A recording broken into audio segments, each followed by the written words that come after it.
Good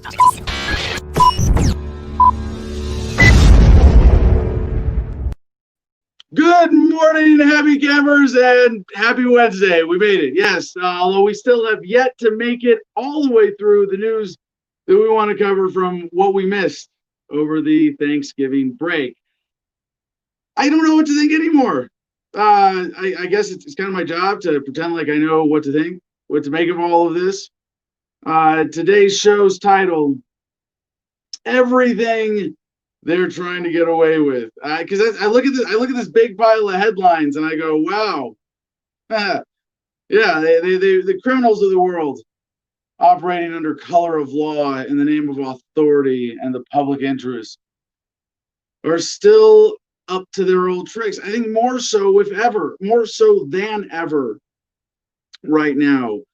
There's an effect that our generation doesn't really know from experience, this kind of government shutdown in the face of a health crisis or a new health threat that's somewhere on the scale of a bad off-season flu, or whatever you want to describe it as. Part of the coronaphobia phenomena as we enjoy this year of the coronavirus is, well, I've said it as, you know, it's the excuse for everybody to get away with what they wanted to anyway, or for a lot of people. Hey, guess what? Government wants to be shitty to you. What do they want to do? What do they want to be a shitty spot? They want to control you. They want to rip you off. They want to control your economic freedom so that they can serve their sponsors, as is the purpose of government, to keep the super rich getting richer and the rest of us relatively poor. And in some ways, we are paying attention. We are connected more than ever in the age of the internet, able to look at, to understand, to ponder all of the various ways in which we are being taken advantage of. But there's also a kind of helplessness, the general suppression of human activity has not been good for the people of the world. It has been good for those who would run amok.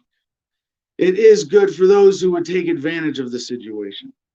And one way or another, most of us have our heads down regarding COVID. I don't want to say, like, you know, I mean, I'm paying attention. I'm doing Adam versus the Man. I got a great producers club behind me, editorial team. I'm paying attention.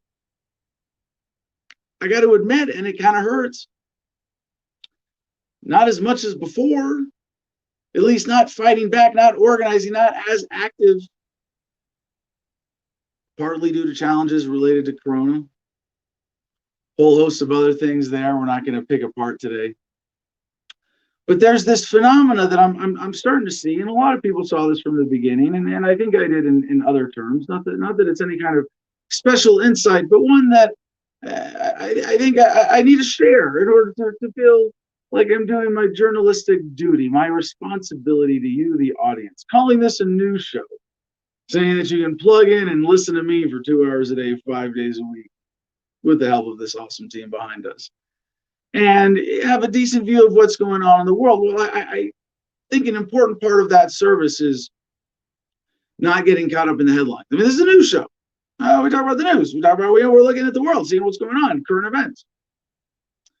But if you're always looking at what's happening today or what the mainstream media is presenting now that you need to be afraid of, you're missing even the midterm picture of things. And one of the critical things that I've taken on as my activist, as a libertarian, as part of my responsibility as a warrior, it is essential to the progress of humanity that we the people write the history of the COVID virus, not the authorities, not the World Health Organization.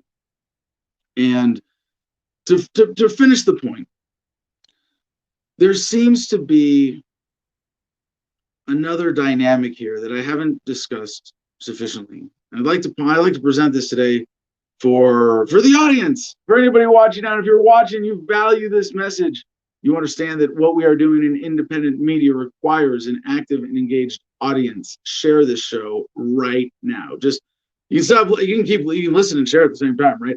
But just whatever you're doing, please take a minute. If this is important enough for you to put your time into, I hope you'll have the courage. We are in, I hate to say that Alex Jones got the branding locked down. We are in an information war, info war. Yeah. And it takes a certain courage to stand up with the critical information. And so anyway, I'm sorry. This is really the point to wrap it up, is that while most Americans have been suppressed one way or another, bullied, lied to, manipulated, paying less attention, holding people accountable less in government, more scrambling to worry about their own financial situation, perhaps their families, their health circumstances, not just from COVID, but as we'll see in some of the headlines today, the other impacts this is having on the healthcare industry as a whole. And while our heads are down, well, we are stuck in our homes, sort of. When we have a world in which criminals are suddenly held less accountable, they will run amok. And we are seeing that in many ways, top to bottom, but especially with government. And some of the stories we're going to share today are about how money has flowed around COVID. Surprise, surprise. It didn't go to poor people. Yeah, it went to rich people, went to corporations. Money meant for small businesses, went to big businesses, yada, yada, yada. All stuff that we had predicted on the show. All stuff that, you know, and this is, I think, the critical affirmation of the libertarian worldview. It's a better understanding of the world. It's a better understanding of humanity. And that better understanding is empowering. So we hope to share that empowerment with you every day here with Adam versus the Man. So to support this show, check out patreon.com/Adam versus the Man. You can go to adamversustheman.com, click on the Patreon link. A little easier to remember that. It's at the bottom of the screen after all. And that is a critical way to support the show. You can buy your way into the Producers Club there for $10 a month. And all of our, I think it's $5 a month and up patrons will get, or do get automatically, 15% off and free shipping at our store on adamversustheman.com. And if you can check that out, support us, buy some merch, we greatly appreciate it. And today, I think what we did yesterday for the contests is really just as applicable today. Although I guess all of our hardcore audience members who were with us yesterday already shared their civil disobedience stories. But you know, like I said, I got a huge pile of news here. We'll see. I think we can get to it all today. We're going to run through it. We're going to have fun just talking to the audience here. We're going to get a lot of comments in. But yeah, the most important story, well, the contest yesterday was the most important story from the last 2 weeks when we were off the air with Adam versus the Man. And or you could share what you did for civil disobedience over the Thanksgiving holiday. And in the case of my family, we gathered. Yeah, and we did not sit outside with masks on, 6 feet apart while enjoying our Thanksgiving meal. It was Thanksmas. We did Christmas at Thanksgiving. Really cool. I really wonderful family holiday. Again, thank you to my dad and my stepmom who made that happen, and all the family members who were there and contributed and made it a truly memorable event for me and my family. One of the things that I think made this gathering stand out, aside from the corona cloud hanging over everything, was that we finally learned to drink around each other as family members. It was a lot of fun. I think I saw more alcohol consumed by family members this past weekend than at any other family gathering I've ever been to. So let's get Comment Jim Freedom up here before we do our last 2 promos, or I guess 4. We have a couple extras today, as is often the case. And check in with the audience. Mr. Freedom, how you doing, brother? How's it going? Excellent, excellent. Although I'm frozen on my screen right now, I figure I'll just fly blind through this episode. I don't need to see myself. I'll just stare right at the camera. And it's just going to be you and me today, Jim. We got CJ behind the scenes. We got Mercedes. We got Marcus Pulis working on some new guests. Very exciting stuff coming up in the next couple of weeks. But today on the show, it's Jim and me and you, the audience, you, the viewer, whatever you want to get on screen. Comment Jim Freedom's got your back, right, brother? You got it. You got it. So RHSCTJ beat Don't Be a Status in today for the first comment. Yeah, they had that little competition. Yep, he beat him. Don't Be a Status said good morning. He said he's a little late since he was busy trolling. Hashtag troll army strong. He's out there putting in that work. Well, Jim, the term troll, obviously negative connotation here. But one of the things that we talked about with our guest yesterday, and I don't mind plugging this for people to go back and if you watch the interview, I was a little frustrated that he kind of went on some tangents and wanted to rant, and I felt like I had to bring him back to like no process. But aside from the docket and clock it methodology that he described and shared with us yesterday, and the things that he's done to help to fight against the IRS and Freddie Mac in his house situation there, or housing, whatever. I think it was a really valuable conversation as sort of strategic food for thought for activists, especially libertarians. But one of the things that you made me think of with that, Jim, is the swarm technique that he described. And, trolling in and of itself, everybody's got different definitions. I like to be more inclusive, but I think you can troll for good. I think you can troll and provoke thought. You can challenge people with comment swarms or call floods, as we talked about in the interview yesterday. All those things can be very effective. So I am guessing that when Mr. Statist says that he's out trolling, it's his own form of activism. I want to give him credit for that. Does that make sense? Yeah, absolutely. Yep. 100%. Craig Darty's joining us. Good morning, freedom lovers. I think you got a family member in the house, Alden. Alden is with us. Welcome, brother. Says looking fresh in that jacket, my dude. All right. Well, hey, he saw me wearing this over the weekend. We were doing some work on the truck together with this. Thank you for joining us, Alden. And for those of you that don't know why he's named Alden, my parents ran out of other good A names. I am the first of 5 Kokesh siblings of my father's lineage, Charles Ray Kokesh. And by the way, I am so proud of my dad as an activist, as an entrepreneur, as a businessman.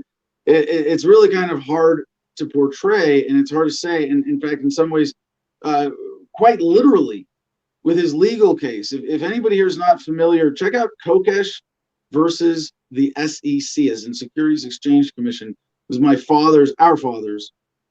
father, who Arton, Wyoming, challenged the SEC in a case with his venture capital firm going back decades, and ended up winning the Supreme Court case 9-0. You wonder why government agents. Some people look at me and say, "Oh, Adam, you get away with stuff. You must be a plant of some kind." It's like, no.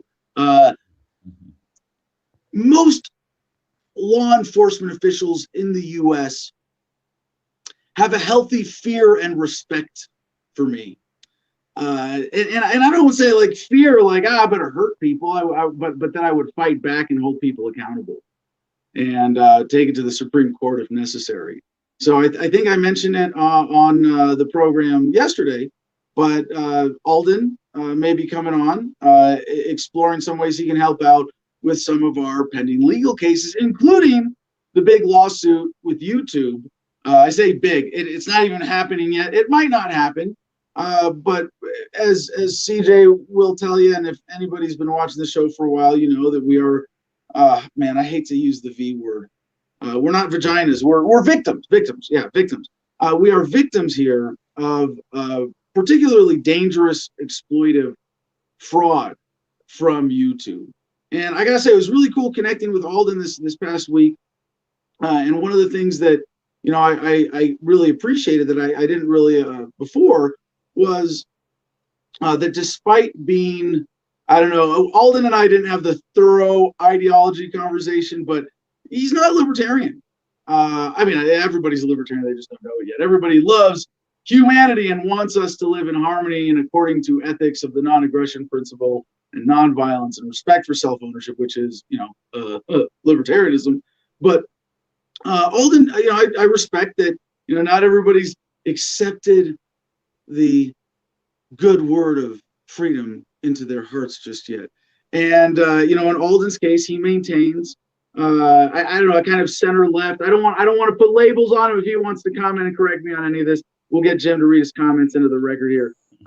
But he, as a gaming enthusiast, a YouTube enthusiast, someone who has considered going into content creation for himself, and after seeing not just what I went through, but what YouTube creators as a whole were going through or have been. Oh, geez. I mean, connecting it to my own history, I guess this goes back to when Google bought YouTube and took over the AdSense, or took over the YouTube revenue system with the Google AdSense system, and then the algorithms and blah, blah, blah, all the other censorship that Google wanted to do. But like Alden saw that and was like, excuse me, well, I guess it's not a viable business then. And if you're not kissing YouTube's community guidelines driven ass, I think I said that right, then it's not. If you're using YouTube as a platform for freedom of speech and open conversation and helping humanity realize the potential of the internet, well, tough shit. YouTube doesn't want that. And now you know what? I said this yesterday because we did a long segment about this, and I made a mistake just now. I don't know if anybody caught this. In contradicting my guidance from yesterday about this, about not condemning people or personalizing this. I said YouTube wants. No, and it's worth pointing out that even if somebody within YouTube wants that, you can in the world that we live in today, where I mean, as a libertarian, I would say so much of human society is determined in terms of the flow of goods and services and where and how you live, determined by coercion of government. And I can look at that and go, that's a pretty horrible thing. In a way, what they're doing is very effectively, hiding this message. And it's possible that when there is so much coercion in the world, it's easy to hide also similarly the use of coercion against corporations behind the scenes.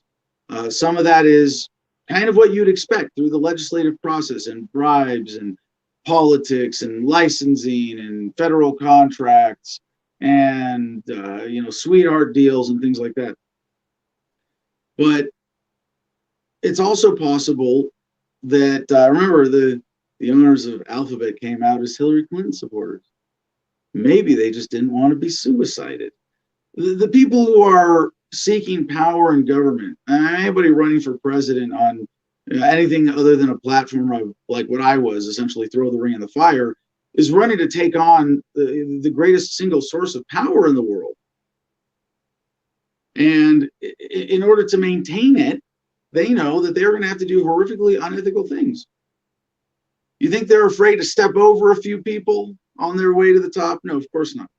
Is it beyond the if someone in government or an individual politician or a Clinton crime family perhaps managed to successfully threaten Google, YouTube, Alphabet, what have you, it wouldn't surprise me, and it wouldn't be anywhere near the worst thing that the American federal government or our quote unquote politicians. So Jim, any responses to that? Anything else from Alden? Yeah, he's got a couple here. He Of said, "Hey course. man, Go hey ahead. man, nothing wrong with vaginas. They're soft and warm and just generally lovely, if you ask me." The joy of younger brothers. Yes. Yeah. One Yeah. more from him about YouTube, though, specifically. He says YouTube has been greedy in this glorious dawn of the true digital age. They stretched their hands out too far, and it's left them in a position to have their hands cut off. Greedy bastards get what they deserve. Now, to that, as I would, Alden, I can't disagree. I would phrase it slightly differently, I suppose. And as I've said in the past, YouTube, as the first to market video sharing website, had incredible potential to be the video site forever for the internet. If it could change and adapt and truly serve the people rather than corporate government overlords, the powers that be, so on and so forth. And did they reach too far? Again, Alden, I wouldn't try to personify it like that, because what if they got bought out, and this goes back before just being literally directly bought out by Google Alphabet. But there were other corporate influences on YouTube. It wasn't, I don't think, the original founders who were there, and YouTube really is kind of an independent institutional phenomena. Not that it's independent like functionally, but it is a unique phenomena historically. It's not just another company. It's not just another communications company. It's not just another social media site. You look at the numbers. How much does I think the only thing there's more of on the internet than YouTube is porn. And by data, traffic, and time and attention, YouTube represents, I mean, it'd be hard to measure as a proportion, but of like the public human conversation globally, how much of it is YouTube? How much can YouTube change the world in favor of the super rich, tilt the board further to the powers that be for their unfair advantage? And instead of being that tool for free information, instead of being YouTube, it's GovTube or GoogleTube.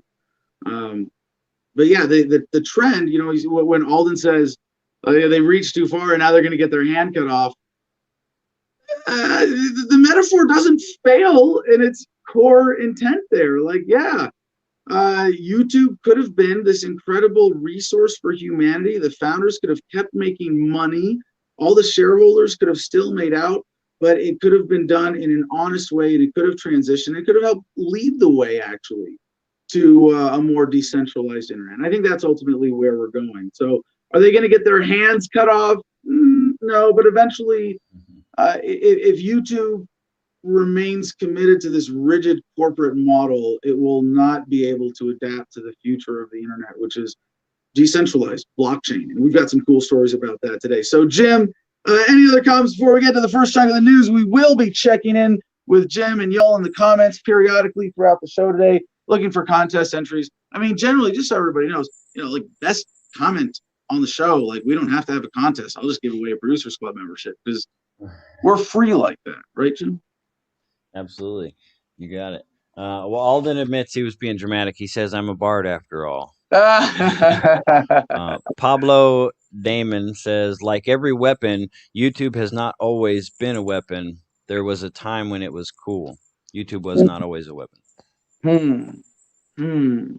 Basically what you're saying. It had to, when it first started, it was kind of by default that opening and engaging platform that people got all kinds of stuff from, but obviously it took a turn somewhere down the road.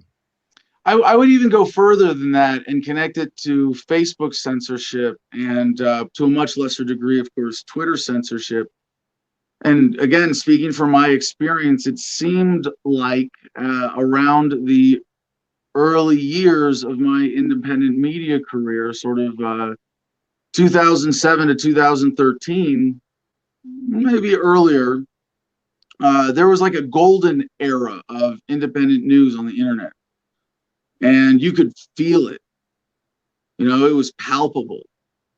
There was a really high expectation for change to come out of that new conversation.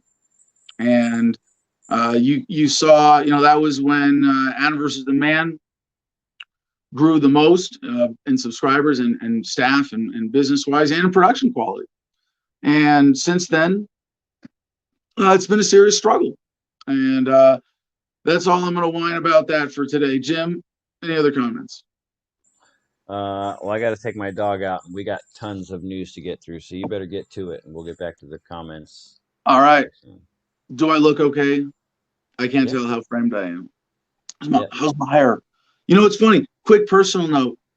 I'm growing out my hair right now, like long. Like I want it to look like Jim, and my beard too. Maybe a little more trim. But when I first started growing out my hair, I was like, holy shit! I better do this now before I lose my chance, before I lose all my hair and look like all the other old dudes in my family. And now it's like it's actually kind of naturally filling in. It's kind of weird, but yeah, I dig it. I'm on a hair adventure. This is my midlife crisis at age 38. I'm gonna grow my hair out, look like a hippie, even though I haven't had long hair since middle school. So we'll see what we look like for the tour next year. So the last two announcements then to round out our opening segment or whatever you want to call this of the show today, kind of relating to what we were talking about with Alden there, and the big Adam versus the Man YouTube lawsuit in the works.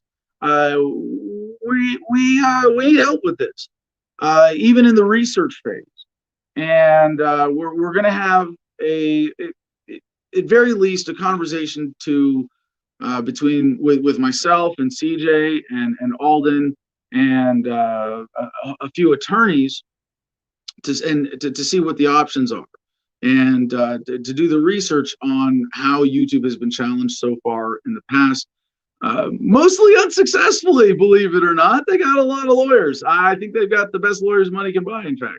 But if you want to get involved with that, send me an email, adam@thefreedomline.com. You can use that same email to get involved with Homefront Battle Buddies. Graphics coming soon. I know every time I say that, CJ's like, I got to put something on screen. No, we've got graphics for Homefront Battle Buddies. We are reviving the brand that we used for the peer support group for PTSD for vets with Iraq Veterans Against the War. And the purpose of Homefront Battle Buddies now as an independent 501c3 is to create the space and mechanisms for veterans who are uncomfortable seeking treatment through official channels to seek treatment off the record by participating in retreats and being part of the Homefront Battle Buddies community. I'm very excited to have Stephen McClure, Afghanistan Navy Bronze Star veteran, who I'm grateful to have him heading up this project. And we're not sure about exact titles, but it looks like I'm going to be something like chair of the board of a nonprofit, and he's going to be the executive director, and I think we're going to make a great team. We are looking forward to formally launching in about a month, early January. So we need help with the website, organization, fundraising, a handful of other things. If you want to step up and volunteer to be a part of any of that, please shoot me an email, adam@thefreedomline.com, and I might even look at it. I might see it. Who knows? I've been definitely been irresponsibly behind on email over the last few weeks, and we've got a couple that are going to be read on the air when we get to that ever elusive mailbag episode. Maybe this Friday we'll do calls and comments and your email. So if there's something you just want read on the air, I've got a couple of these. It hasn't, because we haven't been doing it regularly. The emails coming in, ask Adam, comments on crazy stuff, have not been as free flowing as they have been in the past. But Friday we'll do a mailbag show. All right, with that being said, we got to start today's news blog with some good news from Liberty International, liberty-intl.org. New Libertarian Vice Minister of Finances in Albania by Lib Admin. I guess they don't have by Cosetta Chica. I hope that's how you pronounce that. This was from a couple weeks ago, actually. A libertarian is appointed in the current government in Albania as Vice Minister of Finances. Just remember, like and travel halfway around the world while the truth is just putting on shoes, Mark Twain. So I'm not surprised that this news is getting delayed, But as libertarians, we're not all that inclined to, just take the time to celebrate and appreciate how far we've come. There were a lot of major accomplishments, some of which we're going to touch on in other headlines today. This is Besart Kadia, professor at the European University of Tirana and executive director of the Albanian Institute of Entrepreneurship. You may remember him as a key speaker at the LI Conference 2014 held in Tirana, Albania. So yeah, he actually spoke at the Liberty International event. So I mean, I don't want to like try to pick this apart. Like, oh, how libertarian is he? Well, according to the story, Besart is a true libertarian who's pushing towards more liberal reforms in our economy as regularly. And I love that liberal means. Liberal used to mean libertarian, essentially. And, in terms of progress and open-mindedness, progressives. Most people who call themselves progressive in America today are really kind of regressive. They're asking for more of the same, bigger government, not anything that's real progress in any kind of fundamental way. So it's kind of funny to see how in Europe these terms are used slightly differently. As it concludes this article, let's hope to see a change in our economic and financial policies, especially during this hard situation due to COVID-19 and ongoing corruption. So congratulations to Besart Kadia. And I don't know if you snuck in or if you just did your job that much better to get that job slot, but congratulations. And we'll be following you and hoping that we get some more significant economic good news, proof of free market concepts coming out of Albania. Now, CJ has to point out to me in the chat, I forgot 2 promos. That's right. Back to the opening segment. Yes. 2 things we try to promote every single time on the show here. One, makethemdebate.com, really fun website. Honestly, just disappointed that we had a great first debate organized through them out the gate and haven't had a single one since. So get on it. Help out our debate manager, Mercedes Damrotowski. I can debate, I can moderate, I can play Adam Loves the Man if you want. If there's money for it, you'll see how the site works in a glance, checking it out. Really cool system. If you want a fun way to get involved, and it's if you're a fan of, I'm a fan of debates, of the audio video media that I take time to take in. Debates are not an insignificant chunk of that. And I want more. I think, steel sharpens steel. And the idea of ideas clashing in a, civic public forum is how we move society forward. So let's make some more debates happen. They're always fun. And guests, too. If you want to see me debate just, with guests, just so you're kind of friendly, I'm the host way, then send an email, Marcus@thefreedomline.com, Marcus, and he'll get your guests invited at least. And then if they accept, plugged in. Final promo, we are doing Cigars and Sunsets this Friday since I will be home here in Gardenia, the Garden of Freedom. By the way, yes, another promo. Check us out on Instagram at the Garden of Freedom, really cool page there. And you can email me if you want to come visit or get involved in anything we're doing with the homestead, radical free living here. So go to cigarfederation.com, promo code Adam10, ADAM10, gets you 10% off your order. ADAM, all caps, 10, 10% off your order at cigarfederation.com. Fun way to support my cigar habit. Let's do it, people. All right, back to the news.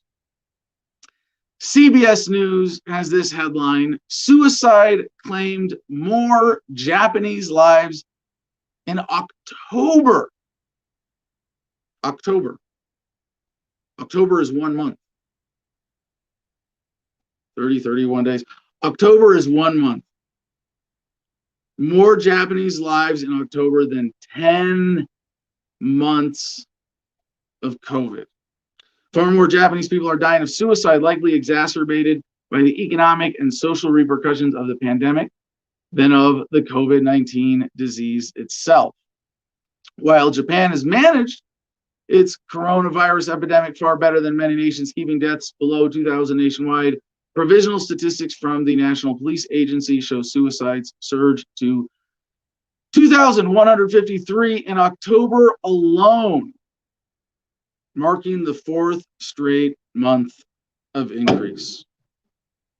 Now, I am not going to compromise my intellectual integrity to make this a bigger I told you so than it should be.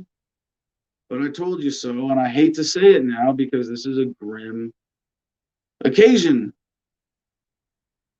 a grim point to make.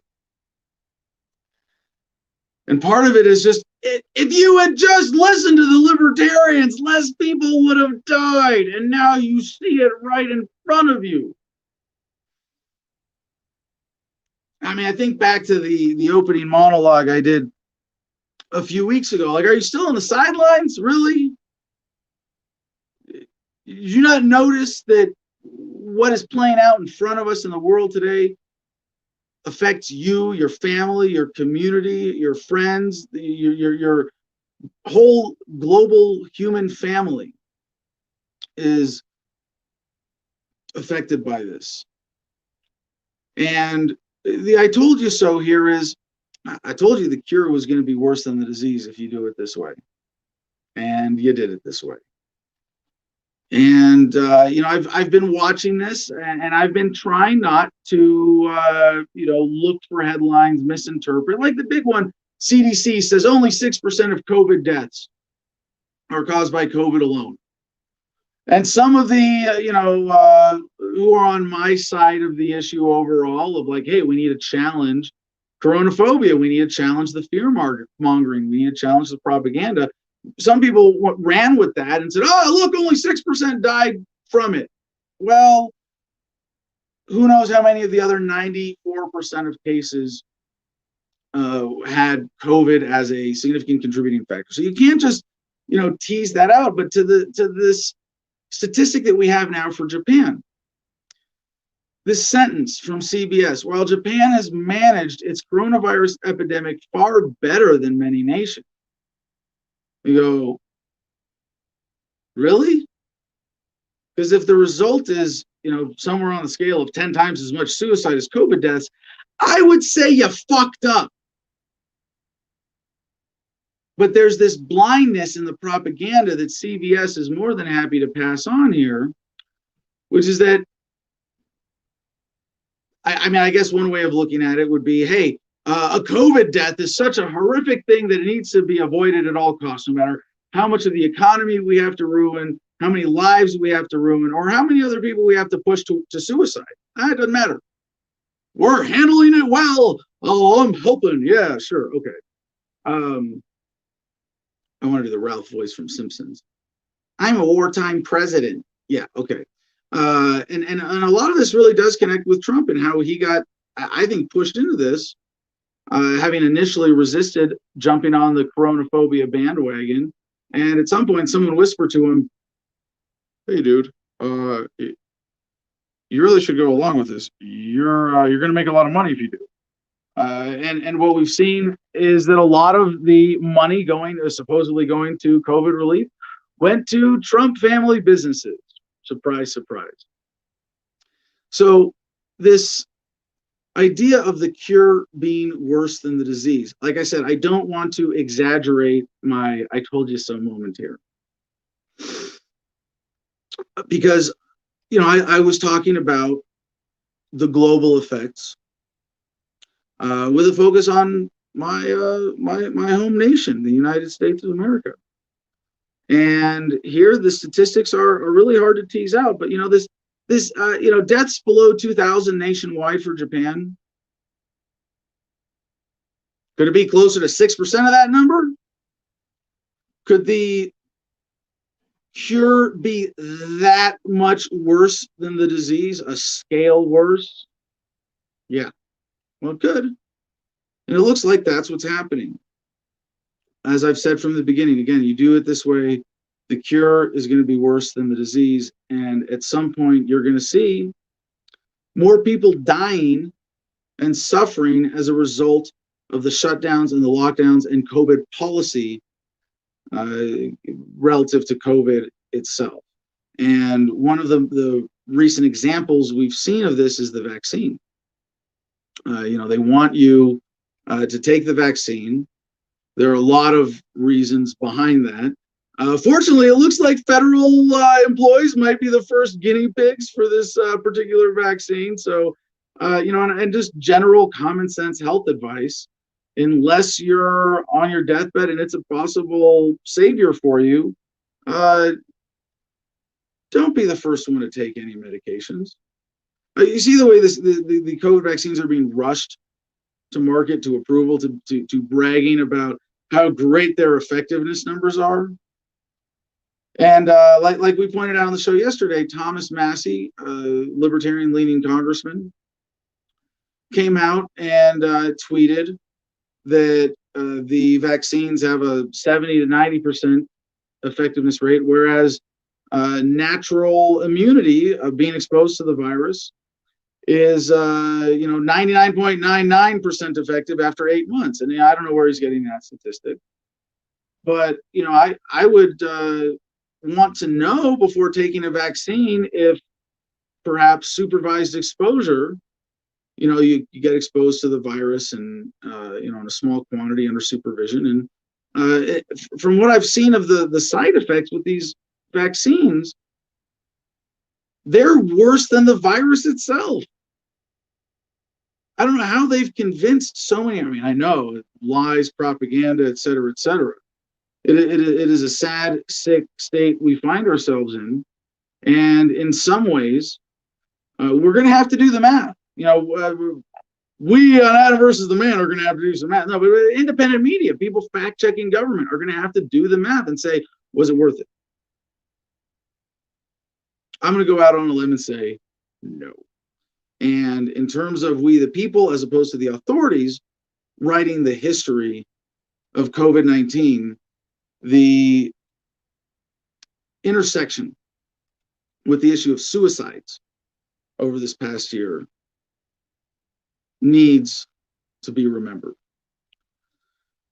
Oh yeah, we got more COVID headlines. I thought we could skip it all today, right? Nope, no way. Ralph, The Salt Lake. no right to do this to you. They just want to use you. Maybe I want to use them. Maybe you what? Use them to make this country great again. When we're mad, we'll just use our words. Then the rest of the world will play nice with us, and the only boom booms will be in our pants. Maybe you wouldn't be such a bad president. And you can be my first ladle. I like the sound of that. Thank you, CJ. All right. Back to the news. The Salt Lake Tribune has this headline: Utah hospitals have begun informal rationing of care, doctors say, as they cope with surge of COVID-19 patients. Editors note the Salt Lake Tribune is providing free access to critical stories about the coronavirus. Yes, when we get adequately compensated in other ways for spreading propaganda, whether it's by threats being relieved or kickbacks, oh yeah, we don't need to charge you for this content. Of course not. That should be a tip-off. They want you to think that this is out of the goodness of their hearts, right? No. With a combination of luck, new hires, and creative reorganizing of staff and patients, Utah's hospitals haven't had to eject anyone from intensive care units due to the coronavirus. Okay, but several doctors say the solutions still amount to rationing, with the quality of care deteriorating as hospitals are stretched thinner and thinner. Excuse me, and with record numbers of new patients being admitted every day. They say the breaking point is all but inevitable. Utah reported 3,395 new cases, on Saturday, and set a new record with 551 patients hospitalized, and those mostly are from diagnoses a week or two ago when cases were lower. And again, this thing is real. I'm not a COVID denier, but I am a denier of the efficacy of these policies, which will get you censored on YouTube to say out loud. But the things that government has done to make it worse are only possible because we have people making decisions who face no consequences for making bad ones, and are able to pass the consequences along to either the next generation, next cycle's politicians who can blame it on the priors, or just generally kicking the can down the road here. But with this medical issue with the hospitals, film your hospital, hashtag film your hospital. And I want to say, for anybody who's encouraged to do that by what I've said, I do encourage people to go out and film your hospital. If they're saying in the, like, just, and I want to say very carefully here, like, don't be rude. Don't trespass. If they ask you to leave a hospital where people are getting treatment for serious health issues, or at least they used to, be respectful of that. But when we see headlines like this, and they're not, it's not as bad as it used to be. Remember, oh well, we've got overflow rooms and patients and dying in the hallways. No, they haven't had to eject anyone from intensive care units. This is due to the coronavirus. I think it's during the coronaphobia period. And so there are a couple things that are left out of stories like this. A lot of things that are very important counterpoints to this, but the simplified story that the mainstream media, the powers that be, are trying to get us to accept is that corona is overwhelming the hospitals because we have too many coronavirus patients. We didn't flatten the curve. We need to keep the restrictions going. And there are a number of problems with this in terms of what is the actual effect on policy for the desired effect, or the stated desired effect. We talk about, as libertarians, that when statists turn to government to solve problems, there are going to be unintended consequences. And for example, there was at some point public support for cannabis being illegal. And unintended consequence is that you're going to have a drug war. You're going to have a loss of civil liberties. You're going to have a police state, all the blah, blah, blah, blah, blah, things that are worse than you having to put up with your neighbor smoking pot. And with corona, to make that parallel here, there's a very strong inclination that the coronavirus is invoked in so many Americans, that the powers that be are taking advantage of. And when the unintended consequences just so happen to make you and your buddies rich, whoops, I would hesitate to apply the word unintended there, but they're able to take advantage of the misunderstanding among the general public. So to understand this health situation, the hospital strain situation that we're living through right now, one of the things that you have to keep in mind is that the governments of the various states actually shut down non-essential procedures. It have at various times throughout this crisis said, hey, if you're going to the hospital for routine maintenance or check-in or checkup or anything that's not urgent, hey, we need to make sure that all these resources are available for COVID. Instead of letting the market strike that balance, instead of letting the judgment of doctors and hospital administrators decide what they could handle and what was appropriate, like, hey, we've got this wing where people can come in and have all these procedures and have negligible corona risk, and all of our doctors are willing to keep working. So we're not going to go with this government suggestion. We're going to manage this for ourselves. The problem is it's not a suggestion, it's a mandate. And what are the unintended consequences of this? Well, more people dying later because they didn't seek that treatment, more people afraid to get treatment. People afraid to get treatment for corona, waiting till it gets worse to go in. So we're screwing this up, from all angles, really. And you think about, to the extent that corona is a real threat, is a real virus, you don't want people making decisions around it based on fear. A lot of people are afraid to be honest if they test positive or if they have symptoms. They'd rather hide their symptoms and just let them hope they go away, rather than, hey, boss, I can't come in. I've got some COVID-ish symptoms. I should stay home. Or whatever the case may be that, leads to that person or people in general being less likely to seek treatment. Another big one is that the cost of treatment has gone up. And I don't mean financially. I mean, for an individual patient, if you got health care or health insurance or some other government assistance, maybe the financial part's not a big deal, right? You kind of got that covered. At least a lot of Americans do, to the point they don't really worry about it. If they have a health situation, they go to the doctor and are confident that one way or another they're going to get treated. Well, now for that patient who doesn't pay anything or negligible out of pocket themselves, there's a whole other logistics cost, and there's the threat that you might get corona because there's a lot of sick people in the hospital, so you better stay away. And all of these other dynamics, they don't exist in a bubble. These are all bringing down the healthcare industry.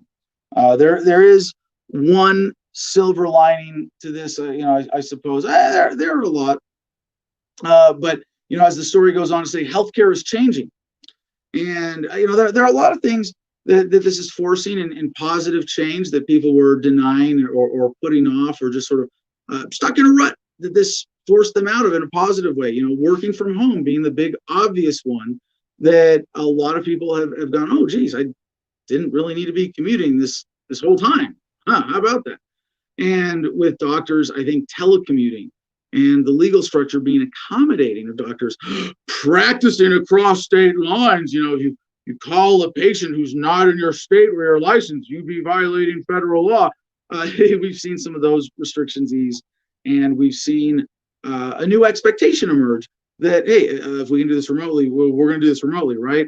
And if government were to step in and say, oh no, telehealth is illegal, you have to see doctors in person even while COVID is going on, everybody would revolt. It's one of those innovations that I want to say you can't keep from people, but it would be nearly impossible for government to maintain its credibility while trying to force that on people. So I hope that puts this in perspective when you see these headlines. Oh, hospitals are overwhelmed. To the extent they are, it's largely the result of bad policy. And it is absolutely critical that we hold people accountable who are, frankly, fucking with our healthcare system in order to take advantage of us. No bones about it. Insider.com, fun story. Couple stories related here. Insider has this headline: New York City NYC sheriffs broke up a sex party with 80 people, a room full of mattresses and boxes of condoms. The New York City Sheriff's Department broke up a sex party in Astoria, Queens on Sunday at 2 a.m. Now, this is a bit of an old story. I think, what is this, November 23 on this guy. There were over 80 maskless attendees at Caligula, a self-described swingers club violating New York State COVID-19 regulations.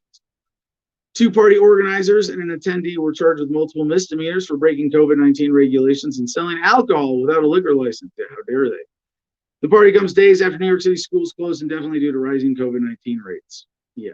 Okay, so fun, similar story from dailybeast.com. Anti-LGBTQ lawmaker quits after busting lockdown at sex party in Brussels. Yeah, to explain this, Joseph Sajer, a member of Viktor Orban's far-right Hungarian party, was caught busting strict lockdown rules in Brussels to take part in an alleged group sex party. Yeah, the people that do that are not slowed down by COVID. Surprise, surprise. Belgian police have broken up an illegal lockdown orgy involving around 20 men, including at least one foreign politician and several diplomats, in a central Brussels bar, according to local reports. Funny, involving around 20 men. Were there women involved? Yeah, you can get into that story. Like with all of these, we will have the links in the show notes today. But let's take this opportunity to go back to Jim, check in with the audience. And if you would rather vamp for me for a minute, I'm gonna see if I can restore my visual connection here. What's going on? He's attempting to restore his visual connection. Don't Be a Statist said he went and filmed a testing spot downtown Phoenix looking for a Trumpkin protest. They weren't happy about it, but no one said anything. Was it because I had my friend Siggy Marley with me, my pistol? I don't know. Okay, so yeah, Jim, I wanted to get a full follow-up on this yesterday. Get the comment back up here, because was it Monday evening you and Mr. Status were going to go to one of the Trumpkin election protests? Right, right. Yep. Well, I was going to go if I could have got off of work in time, which I didn't end up. And he said he couldn't find it, I believe, is what I remember. He walked all around downtown Phoenix for like 4 hours and couldn't find any Trump protest. So did you guys follow up on that? Figure out what happened?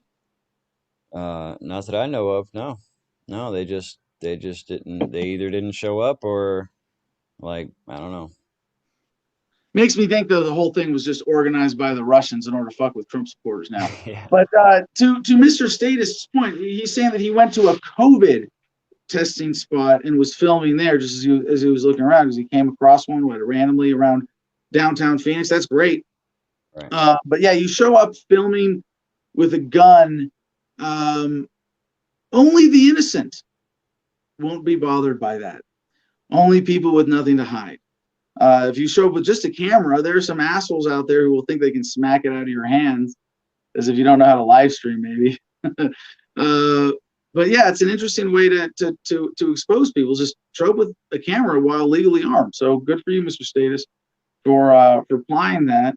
And like you said, they were pissed about the testing site, but they know they can't do anything. And yeah, the more accountability we have, I mean, even just as a record. You know, I think one thing I have not said as a piece of advice to my audience, but I'll say it now, is this is one of those times. Take notes. You know, stay frosty. Don't forget shit. And little example of this, I got to spend last night in Las Vegas at the Luxor Hotel. I should tell everybody, quick travel tip. Vegas hotel prices are silly cheap right now. Now it's not as cheap as they'll make you think online. Our room was advertised at like $29 for a night, but then $50 of Vegas taxes and resort fees and other bullshit tacked on, as is always the case in Vegas. But our total for the room with a veterans discount was like $66 for a nice king bed room at a top hotel in Vegas. We didn't get to spend much time there, but we really enjoyed it. And like this is where I was doing the show from yesterday. So we might be going back at some point. You might see a week of shows from the Luxor in Las Vegas, but or somewhere else in Vegas. Where was I going with that? Was there some connection to Mr. Status and what he was talking about? He was talking about the COVID testing site that he ran across. I don't know if you were tying into that.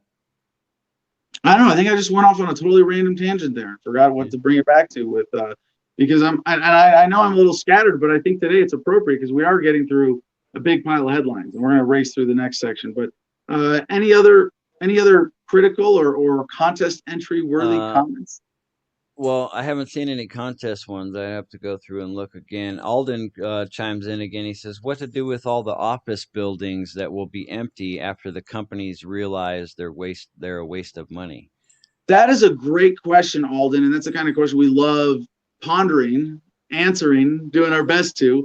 Here with Adam versus the Man. I think in terms of understanding social dynamics, political dynamics, asking that kind of question is really critical. And I think as a libertarian, the anarcho-capitalist school of analysis, if you will, I think I'd like to think that I have a uniquely inclusive, like most libertarians do, view of economics and value in general, and an understanding of economics, at least better than you would have if you graduated high school without any civics or economics classes. Because we like to educate ourselves, or at least that far ahead. But what happens?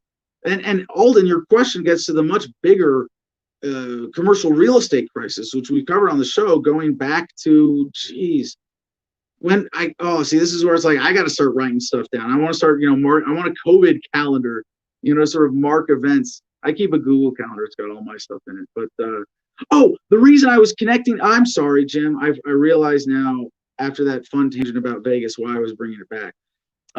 When we got to the room, not only did they have like a sanitary marker, like a seal on the door lock. So no one had been in the room since the maids had gone in and sterilized the room. There were a couple other things, like that in the room. And one of them we got as guests was a little semi-clear zippered pouch with some kind of information card, 2 masks, and a thing of hand sanitizer. In fact, why don't you vamp for 30 seconds here, Jim? I'm going to go get it. I'll be right back. Okay, all right, sounds good. We got a comment here that's a long opinion from Will Norman on Facebook. With the economic collapse coming, healthy food will be more and more difficult to come by. Turn these buildings into urban indoor farming systems inside and out. It will act as a carbon skin, provide good, healthy local food to communities, and create jobs that cannot be outsourced. I don't know if you heard that, but that's all a fantastic idea. I love the turning buildings into farms idea. Yeah, no. So I don't worry. I'm coming back to your comment here, Alden. But this was it. MGM Resorts. You see this, a little clear plastic kind of or semi-clear kind of toiletry bag, and actually all it has in it, 2 blue fancy N95 masks, and the really simple ones, and an official MGM Resorts International clear hand sanitizer. And my wife was like, "Oh, look what we got! I'm going to use the pouch for this." And I was like, "Hold on a second there. I want to save this. You know, this is kind of an historical artifact, and just one example of like, let's not forget this. Let's write in this important time when so many people are victims of this policy that we." We do our best to really write the story accurately, and whatever it is that you got to do, save stuff. I'm a bit of a memento hoarder, sentimentalist. So I'm maybe more inclined to hang on to stuff like that. But I really do think it is an important part of the record when so many people are suffering. And to bring it back to Alden's comment here, the commercial real estate crisis, I think we covered that when it started unfolding in the mainstream media, like in April, maybe March, because it was right on the heels of the national forced unemployment crisis, because businesses were shut down, and a lot of them were, especially restaurants, but a lot of retail operations were operating on extremely thin margins. And there are a lot of businesses out there today, and certainly pre-COVID, where I was like, yeah, if our business, if you're operating a restaurant, for example, on a narrow margin, and regardless of government policy, if all of a sudden a quarter of your customers are afraid to come in because they're afraid to be in public, your restaurant might go under. And that's what we're seeing. And that was really driving the commercial real estate crisis earlier. But as Alden points out, it's still unfolding. What's going to happen with these buildings? How are they going to be repurposed? Very exciting to see that, it goes with the housing market in general because of the subsidization, the warped financial incentives created by, for example, Fannie Mae, Freddie Mac, but obviously Federal Reserve first and foremost. We have huge diversions of resources away from where they would best serve human needs to compliance or response to government policy. And as a result now, we have more empty homes than homeless people in the United States. And I was a fan of Earthships, homesteading, off-grid living. I would say there's some other problems with those buildings, but we have clearly malinvested, misinvested. It's a malinvestment. I know that's a word. Can I make that a verb? Can you malinvest in making a malinvestment? I think you can. But we have obviously misdirected economic resources into major corporations, into skyscrapers, into cities, into tract homes, stick frame, contractor built buildings designed to be sold for financing, to play into the banking game. There's so many other layers about this that we could pick apart like an onion, but that's all I have to say for now. Thanks, Alden. Okay, very good. While you were staying in the Luxor, Retribution wants to ask, did you go visit the monolith, the Philosopher's Stone that alters consciousness in the upper room? No, my consciousness remains in an unaltered state, fortunately. I kind of liked how it was doing before we got to the Luxor, so I didn't want to alter it. But no, we didn't get to really appreciate it. But, we've touched on, even in this conversation, a bunch of random stories that we're going to skim through. You're like, oh yeah, that's what he was talking about. But we did cover the monolith, right? That did we mention that, or we talked about it in the producers club chat? Where somewhere in the Utah desert there were some forest rangers tracking goats or sheep or mountain lions or something from a helicopter, and they saw this silver column coming out of the ground, and it's just like 8 feet tall, little metal rectangle triangle thing sticking out of the ground. And everybody who's looking for an excuse to say something stupid said, it was aliens. Mm, mm, mm. And so the headline, skipping ahead way in the pile to Fox 13. I don't care if you get this one, CJ. Mystery of Utah's disappearing monolith explained. A Colorado photographer said he watched the now famous monolith in southeast Utah fall to the ground, and that he knows exactly how and why it disappeared last weekend. The mystery monolith captured worldwide attention and intrigue after its discovery in a remote area southwest of Moab on a 4x4 road near the Canyonlands Needles district. Anyway, I don't really care about this, but it gives me an idea, and this is why I want to share the story aside from, hey, look, everybody's looking at this. Not a good reason, right? We need to build a monolith like that here at the Garden of Freedom, and not tell anybody, and not even mention our plans publicly, so it's a total secret. And then we can just say, look, this big chrome monolith discovered appeared on our property, and then we can make national news by and get some good attention to the Garden of Freedom, right? No, I'm Jim. We're handy. We can fabricate metal shit. Can we? Maybe there's other ways. Me ideas, man. I'm thinking of making one that actually resembles the 2001: A Space Odyssey, the big black one, the rectangle, and have it large enough that everybody sees it on the 40 going by. That would bring attention. Woo. Time, money, energy, help. If y'all want to come out here, see what we got going on. I mean, it's really kind of awkward, honestly, right here. It's me and the animals, me and the critters most of the time. We've turned down some people. We've been very picky about who we really accept to come out here. But right now, it's basically me and Jim and Sam, my wife, as the whole residents of the Garden of Freedom team. And Jim's in Phoenix most of the time, and right now Sam's in California. Unfortunately, I had to drop her off on my way home because she's still got some legal loose ends to tie up there. But yeah, there's so much potential here. So Jim, CJ, any other critical comments? CJ says we have a caller. I'm going to assume that someone in our producers club says we want to take it. But just to wrap up this segment, Jim, any other critical comments? No, we've been keeping up on the list. I'm going to go back through it and look specifically for contest entries while you take the caller. Yeah, and why not more critical shit? I want you to read more troll comments. We have more fun responding to those. But let's get to our caller. Ladies and gentlemen, we got a caller on the line. If you are in our producers club and you are able to join us, I apologize, Jim. Read some comments. My visual just froze.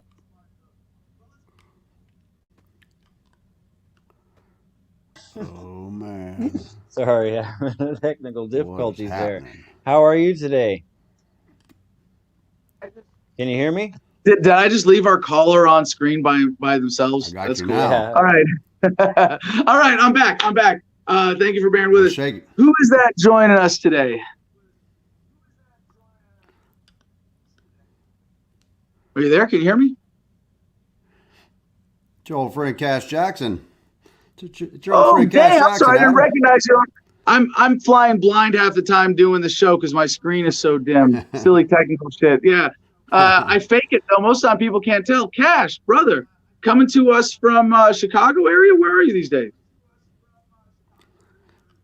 No, I'm down in Arkansas, actually. I moved down here into the Ozarks, man. I had to go and find a little bit more freedom than what was offered in the great state of Illinois. That's a good move. I support that. Standard's pretty low for freedom in Illinois. Oh yeah, it's extremely low. I mean, if you want to labor for the man and give him everything that you make and toil for, Illinois is the place for you. If you want to actually defend your rights and exercise your rights as a man, that's not the state. For the people in our audience who don't know who Cash Jackson is, I had the honor of meeting him and hearing him speak at the Illinois State Libertarian Party convention. He's been a candidate. Will, you ran for governor in Illinois, correct? And Did in 2018, yep. and been a longtime activist. But I've also gotten to work with him sort of indirectly in working with Chris Cole on victims of family law. And with Cash's personal Right. story as a military veteran and what he's experienced through the divorce courts, I mean, to hear him speak, it is incredibly powerful and heartbreaking. And Cash, you know, I got to tell you, man, as long as I have the opportunity, you know, you that inspires me. And I remember that speech that you gave, and I remember what you were wearing too. I don't know why I remember it, but it kind of stuck out to me. You were in a little more of a rugged rural outfit than the average Illinois politician. It was a denim jacket with the fur lining and a baseball cap, something like that. But it's about right. That's about right, man. One of the I want to give you I mean, whatever you, man. My platform's always available for you. If you ever want to promote anything, I've got that kind of respect. You're in my inner circle. You're whitelisted with Adam versus the Man that way. But I want to take this opportunity to praise you specifically for something that I try to encourage in my audience, which is a willingness to use your personal story to humanize an issue, to share your pain, to motivate others, to speak out and let people know that they're not alone. And in the issue of family law, it is even more important. And, you know, I only started even talking about this because Chris Cole started talking about, well, victims of family law, let's call it this. And I go, well, shit, that's me. I'm the child of a really shitty divorce, a government managed divorce. And right. the more we are bullied into silence, the easier it is to, you know, steer the herd into compliance.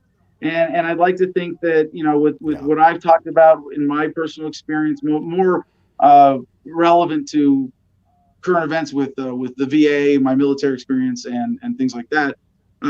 But similarly, I think as a libertarian activist, I can look at a fellow libertarian activist. Game recognizes game, I think is how they say it in the cool kid circles these days, right? Game recognizes game. But when I, as an activist, have genuinely risked my life, my privacy, my well-being to share my pain and call attention to a story that I know is going to help people if we can address it properly, I recognize that in you, man. And anything you want to say to that or about anything going on right now? Certainly, man. I mean, I've always got a chest full of thoughts that I need to get out there, and I appreciate you. You know, in what you do, the sentiment is the same as far as your activism and the things that you do. I've watched you from afar for quite some time, and really admired you. I mean, the first time I think that I saw you was where I saw you getting arrested out in D.C. and you were dancing or something, and I'm like, who is this Looney Tune character? I'm like, who is this guy?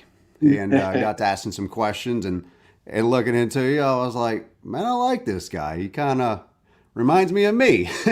He's out there just pushing the threshold of pain with the man. And I mean, I was that way my whole 20 years in the military. I feel it's one reason I didn't make chief. You know, I didn't pick up E7. I got a big fucking mouth. Excuse my language. I don't know if I can say that on your show.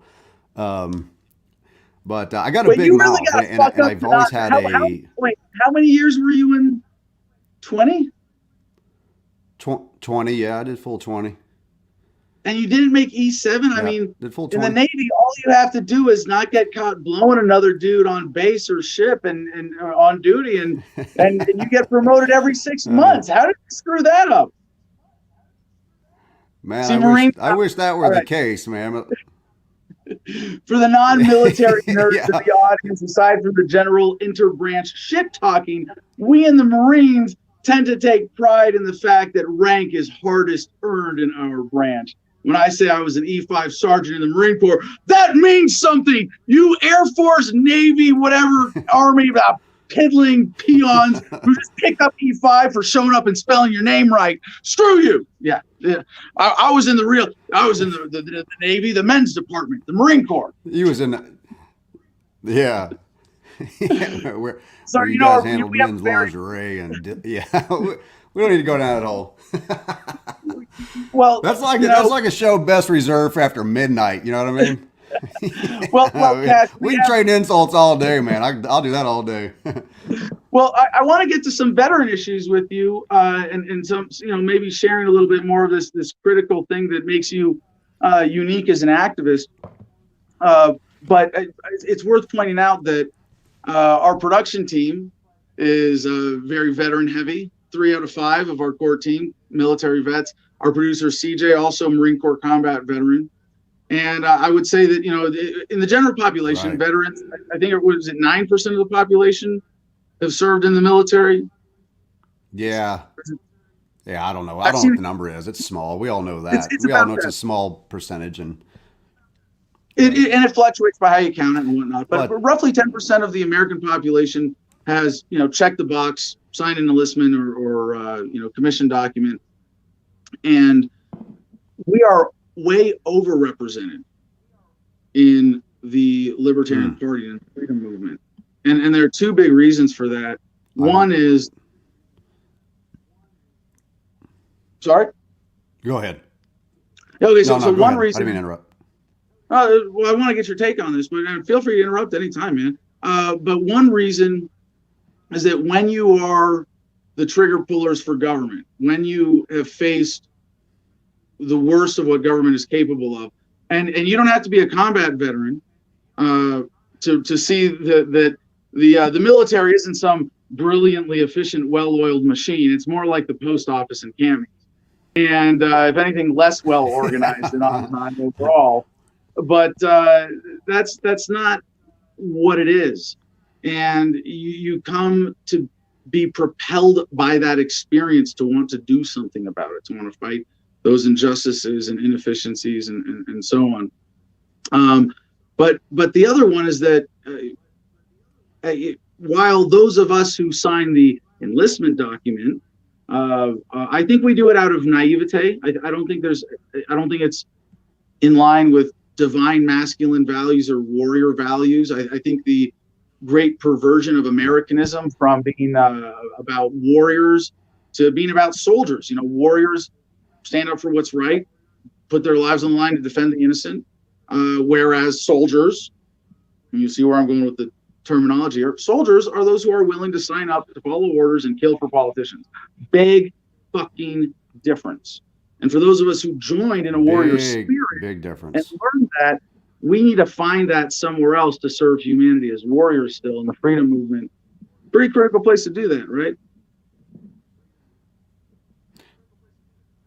Yeah, I mean, I would make the argument that after being I was a Navy recruiter here in Arkansas for a few years up in a little town called Mountain Home, and the majority of the populace that enters into military service is much like myself, and I can't speak for you or your background, but as a Navy recruiter, the military. Here's what we know. We know that the military is attractive to people like myself that come from poor backgrounds, poor economic backgrounds, fewer opportunities to go to college or get a decent job. We're not the Clintons, right? We're not going to roll out of school and have a multi-million-dollar position. We're not one of the Biden's kids or one of the Trump's kids. We're the kids of coal miners and carpenters and fishermen, people that are out in the oil fields, and they're really just, I mean, they come from their circumstances and they enter into their fields, and we make the best choices possible. And at 17 years old, the few choices that I had, I didn't have the grades to go to college, and of course that's my fault. I mean, I have to acknowledge that. Obtaining grades good enough to go to college is better, or you're better equipped to obtain those grades when you're in a functional household that's not rife with conflict or substance abuse or poverty or all of these stressors that are placed upon, you know, that the poor find themselves in as Or they in my come into case, this world. I And just to connect and underscore, I don't mean to sidebar, but in my case, it was just weak with one parent, weak with the other, and hearing them fight about it, and that changing from time to time. Like, kids need that stability and their support to succeed. certainly. And well, I think today, and of course in this nation where we've got over 25 million American children growing up absent biological fathers because of the piss poor domestic policy that exists in this nation, we've had Yep. three driving factors, two that are most readily discussed in mainstream media, which is the welfare state and the war on drugs, which Yep. is most often called up in the mainstream media, is that it's disproportionately affecting the black community. And I've been called racist many times because I'm bringing forward the plight of the poor white man who lives and has lived as what I did in very poor rural America, in that, you know, 90% of the population in a lot of these rural communities is white. And the same issues that black America complains about in cities like Chicago and Baltimore and Atlanta, these are the same types of issues that rural white America faces. You know, when the police come knocking, they're knocking on a white man's door. When the police come kicking in, you know, somebody's window and dragging them out for having possession of cannabis or whatever else, any Right. type of shakedowns, things like that, they're going down in white America. They just go undiscussed. It's just a product of our environment, and for whatever reason, white America, I think maybe because we have a more nationalist mindset, we don't really speak out to these issues. And furthermore, especially here in the Bible Belt, where things like cannabis use is still fairly much frowned upon, they don't stick up for those types of people vocally. They don't go down to their city hall and go, you know what, this is bullshit. I saw this in the paper. This guy doesn't need to be in jail. I mean, he had possession of some pot, for God's sake. He went out there raping toddlers. But Well, Cash, they don't do that here. And so go ahead, bud. I'm not surprised that you've taken that issue on directly in a way that's ruffled some feathers, but the language that I would use that I think is a little less objectionable is to point out that, as you have, that the racial divide is largely an artificial one in this country. It is. If the powers that be, think about this for a second. The powers that be who have run government education for most American children for decades, hours and millions of hours in the heads of America's youth. If they really wanted to eliminate racism, they could. They could have by now. Racism is a product of ignorance. Yeah. If they wanted all It is. Americans to get along, racism would not be a significant dividing issue right now. And the reason that this happens is because we forget who the real enemy is. And I know you've heard it in military terms, right? War is when the government tells you who the enemy is. Revolution is when you figure it out for yourself. And with this, it's not black versus white, and it's not quite rich versus correct. poor, but that's getting a lot closer. Correct. Because it's really more Right. the super It class, is. the exploiters. Some people would call them the predator class versus the rest of us. Right. And as I like to point out, the purpose of government, not what they say the purpose is, but the actual purpose is to keep the super rich getting richer at the expense of the rest of us. Well, and I mean, we're living in serfdom, and people don't want to acknowledge that. I posted up on my Facebook page some controversial posts over the last few days. One of those being that I was calling out the military for the fact that service members swear an oath to support and defend the Constitution against all enemies, foreign and domestic. I pinned a little post of my medals there and called them paperweights because effectively that's what they amounted to. If I was paid to defend the Constitution for 20 years, and I look back and I go, you know what? I didn't actually do that, because here I am at my 19-year mark in the Navy going through a terrible divorce custody proceeding. I'm being treated like a criminal.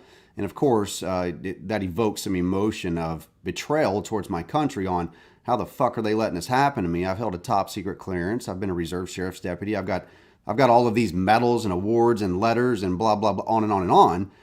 But that means fuck all inside these family courts, where they just railroad and run right through you and treat your military service like it's, they just shit all over you. And it doesn't matter what your past has or how well of a It's a record risk you factor. have. It is. And that's part of the reason that I'm so vocal about my story is that I am the stereotypical, if you would, clean cut white male whenever I'm shaved and have a clean cut haircut. But either way, walking in these courts, I presented myself well, spoke well, was very polite, very civil, did everything that they were asking me to do. But when they were telling me that I needed to turn over more than 40% of my active duty military pay to my ex-wife, who was making bordering $100,000 a year, I said, there's no fucking way, dude. I can't pay my rent, my utilities, my car payment. I can't put gas in my truck and go to work. I was still active duty military when they put me in this hole instantaneously. As soon as they set this order, as soon as the divorce and custody paperwork was signed November 5th of 2015, I was effectively fucked. I've been bankrupt since then. And, that they don't like, the military had a disability finding for me of well over 100%. If you totaled all of it up, it's like 400%. But a lot of people don't understand military disability ratings and how that they work. For me, the majority of my disability rating from the military was as a direct result of major depression, right? I attempted suicide while in the military. And I've got that, beautiful scar on the inside of my left wrist for all to see. And it evokes a lot of conversation for me in veteran communities and otherwise, that it was the family law courts that decimated my career. It was the low standard of evidence that allows for perjury and false allegations to run rampant inside these courts, which are why attorneys use it as a tool to gain the upper hand for their client. And it creates a shit ton of more litigation for attorneys who are making $300 to $400 an hour. And when I started putting all the pieces of the puzzle together and uncovering how their little nasty business was working, and I began talking about it, that's when the reprisals, they really started coming from Judge Joseph Salvi. He's a little shitbird bootlicker redcoat up in Lake County, Illinois. And if anybody ever deserves to be tarred and feathered, it's that man. And I hope nobody ever beats me to the punch if and when Revolution 2.0 kicks off. But anyways, well, being gotta in go the back. military oh, go ahead. Go ahead. Yeah, no, I got to go back. Go ahead. You're right, man. I get a little eager beaver. I'm sorry. Yeah, no. I love that about you, and I want to get to some deeper issues because I want to learn some things while I got you here. But yeah, no, I want to make fun of you. Oh, you did some protest with your medals. What are you, some kind of John Kerry liberal anti-war traitor throwing your medals at the Capitol?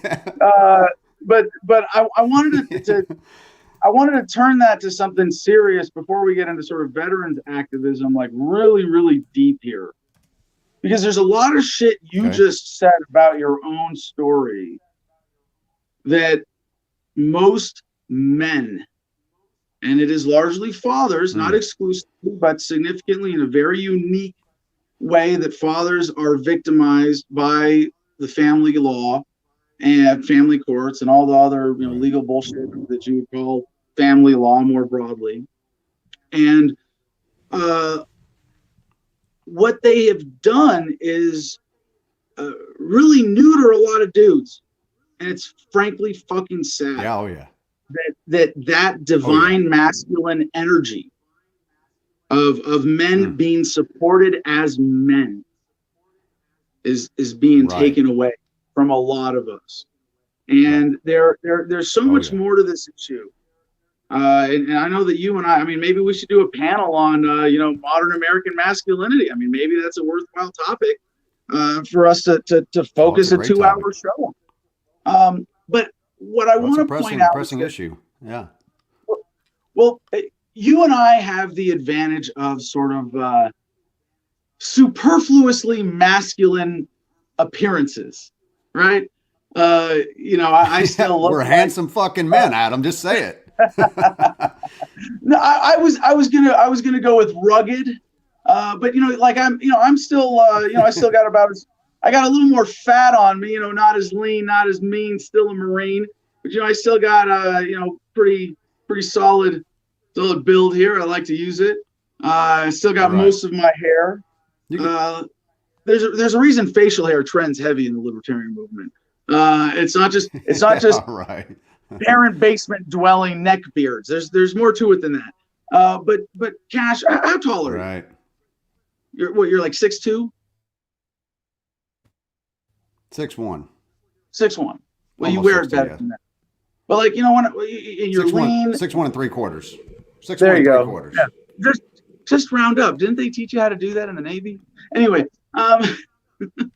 we had remedial math for Marines who missed that in high school. For the crayon eaters out there. But That's where Common Core came from, right? That's where Common Core came from. That's what they use to teach Marines math.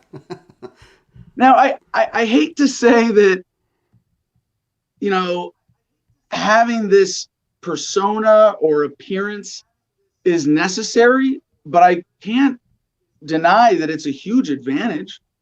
That when my starting activism was with Iraq Veterans Against the War. Oh, you're an anti-war hippie piece of shit wimp. Huh? No, fuck you. I'm a Marine Corps combat veteran. You know?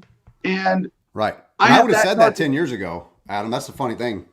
Yeah, 10 years ago, I would have said that about you. I'd have been like, look at this fucking hippie right here. If I would have seen that shit 10 years ago, 12 years ago, I would have. I have to be honest and say that.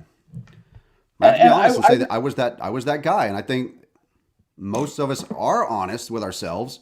We would say it as well. It's like, yeah, you know what? I didn't quite know what I thought I knew about what they were talking about.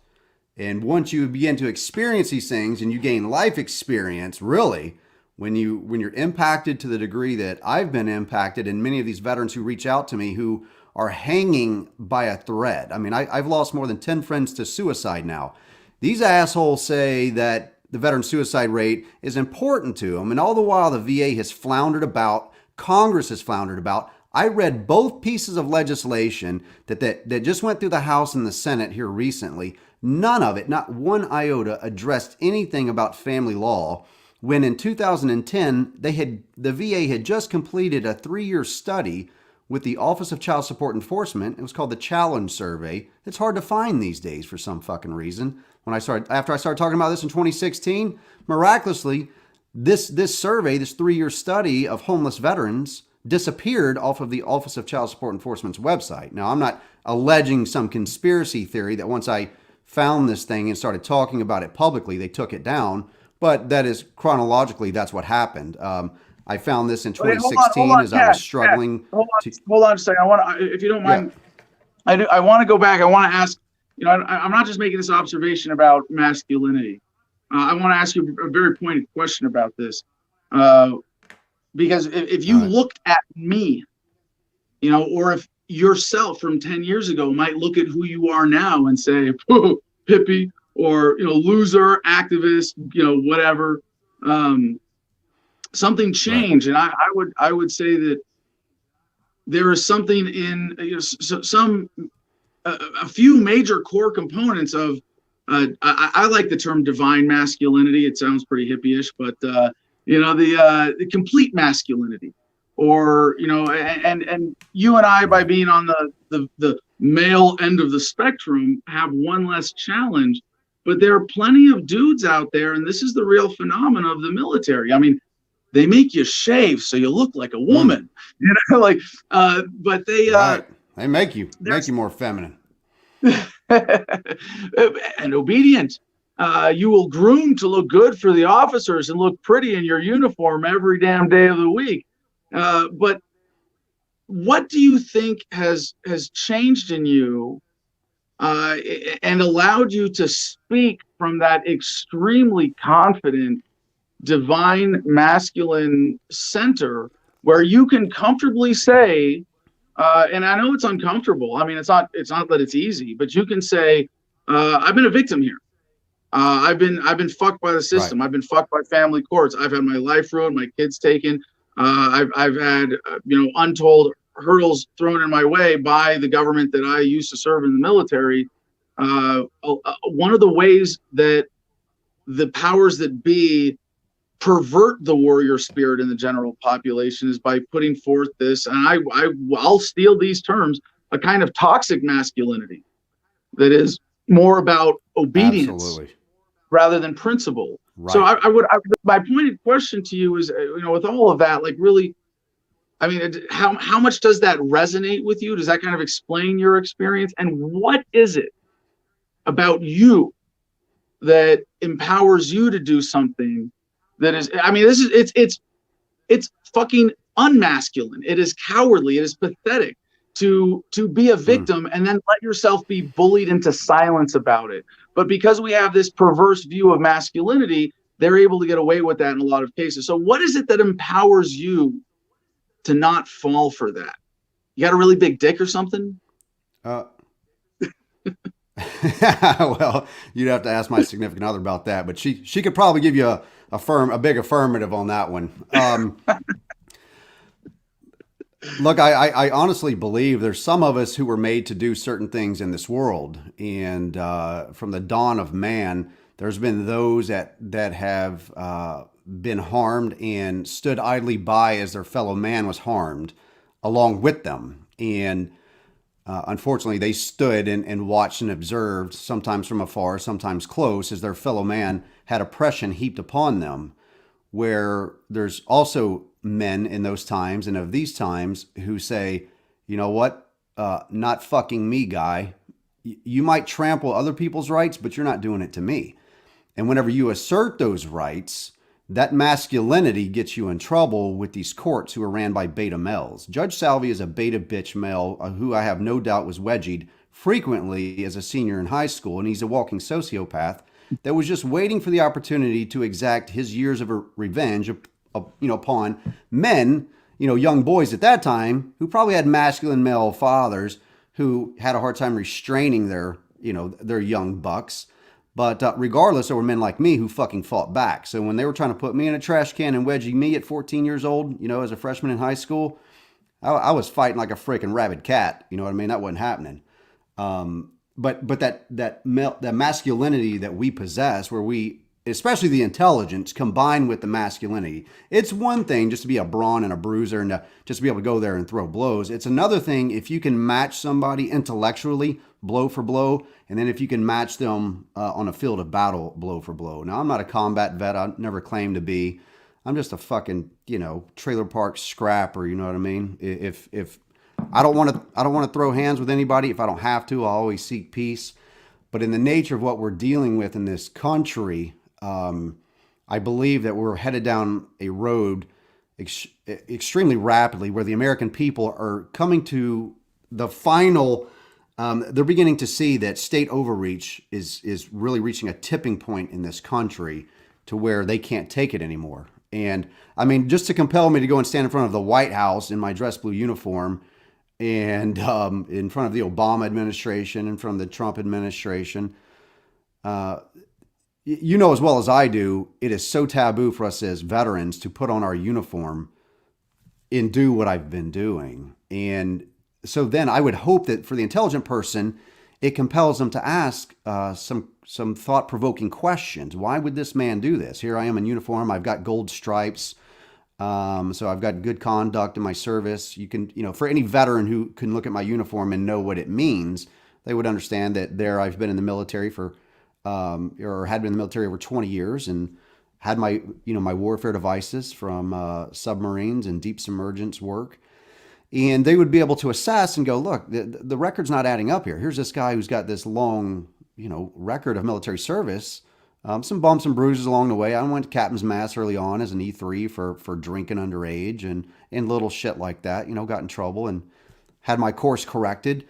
But my overall record, which spanned 20 years, is good. It was a good career. And so by American standards, one would think that I would be treated fairly. So the stereotypical question that comes forward in somebody's mind is, well, he must have done something wrong. He must have beat her. He must have done something really terrible. And that plays into the rest of the emasculation of men.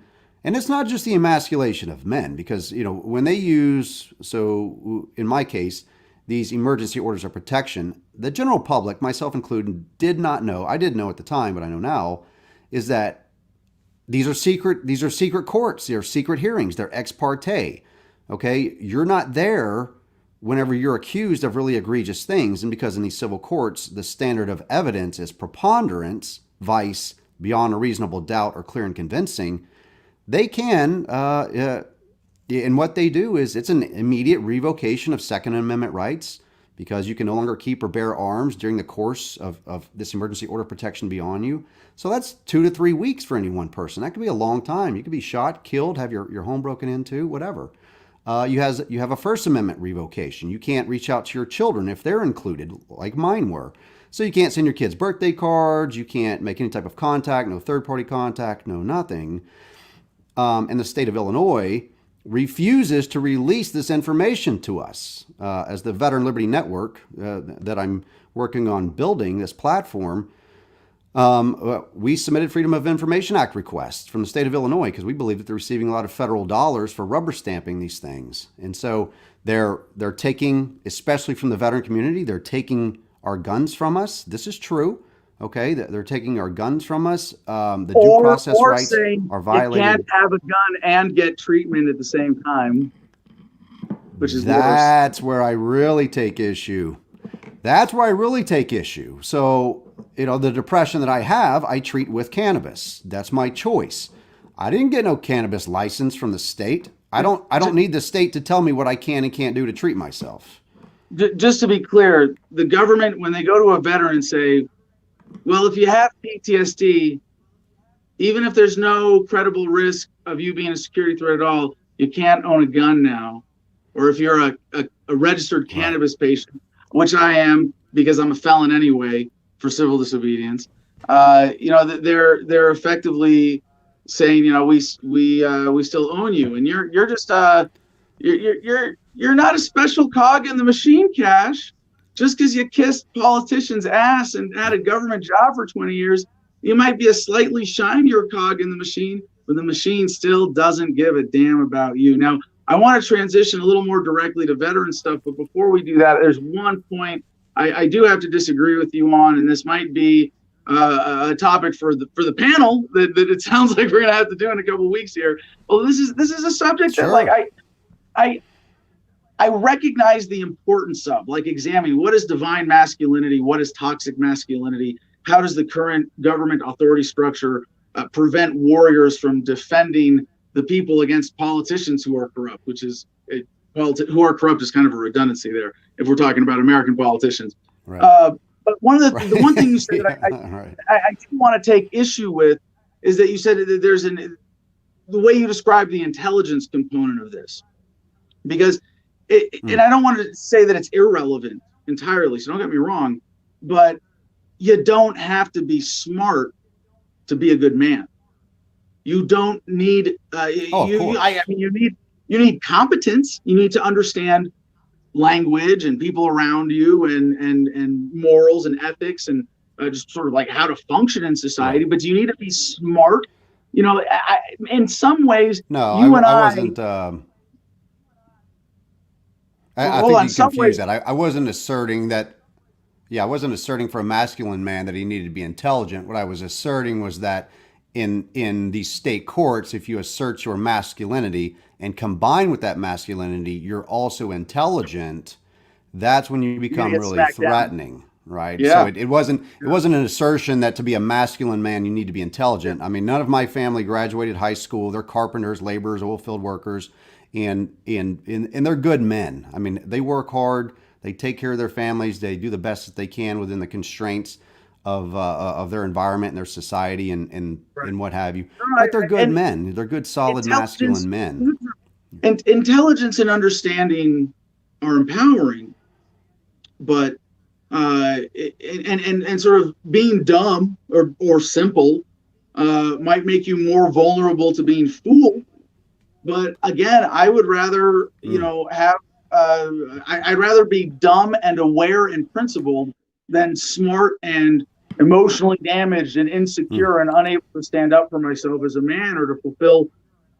It sounds cheesy, but a part of my core purpose as a human being to be a warrior. So that being said, Cash, I want to ask you, and feel free to just give an example as opposed to the decisive favorite moment, but because I know as an activist, choosing favorites among accomplishments is like choosing your favorite child.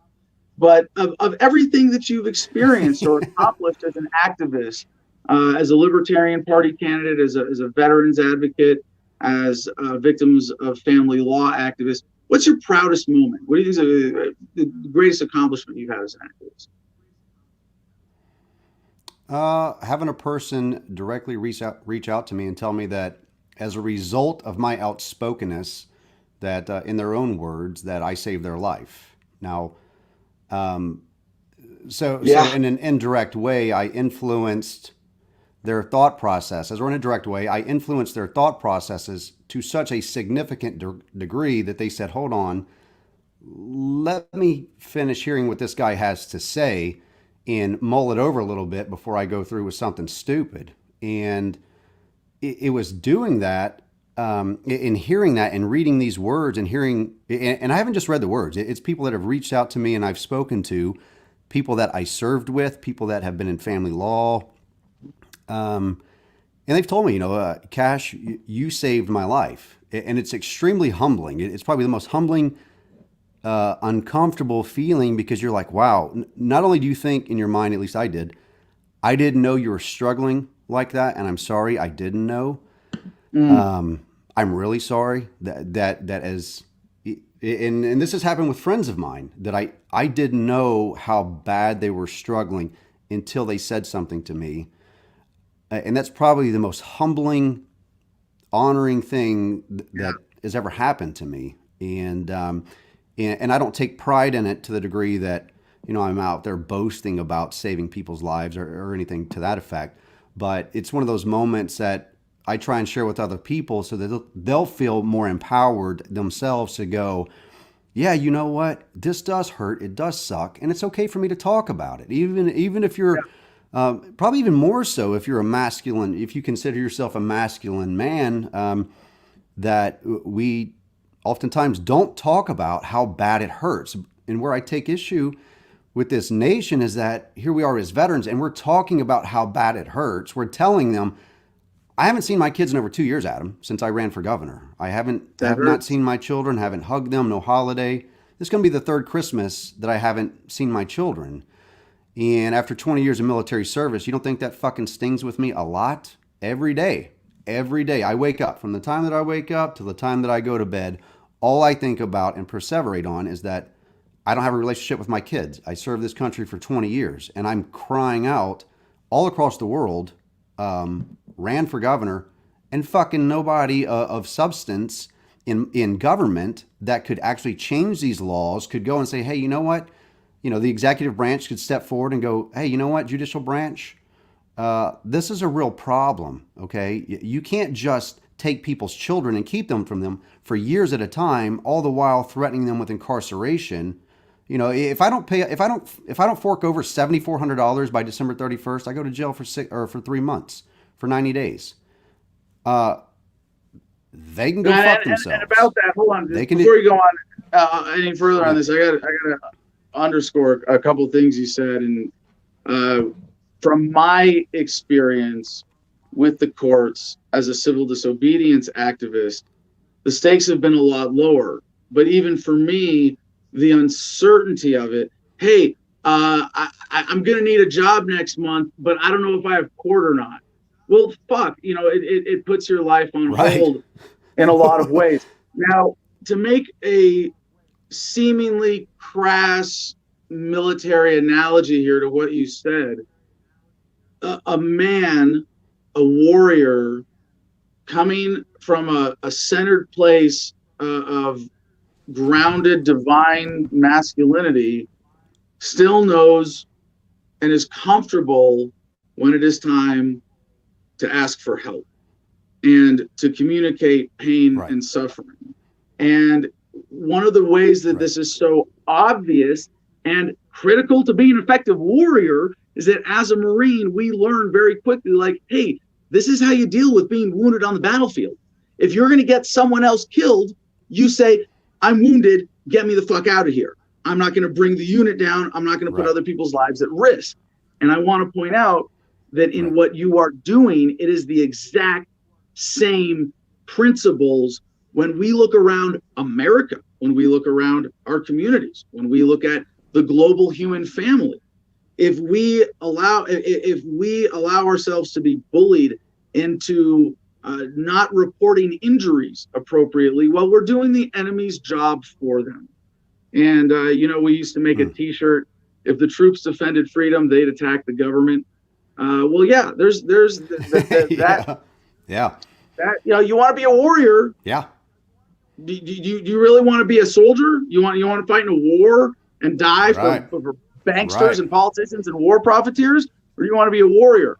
You want to actually stand up for what's right. And obviously, to me, it's blindingly obvious. I wish I had this language of analysis available when I was in the Marine Corps, even to just talk about it this way, because as soon as you present it from this, well, what is divine masculinity? Well, it's not this. Maybe I can't put my finger on it, but it's not this.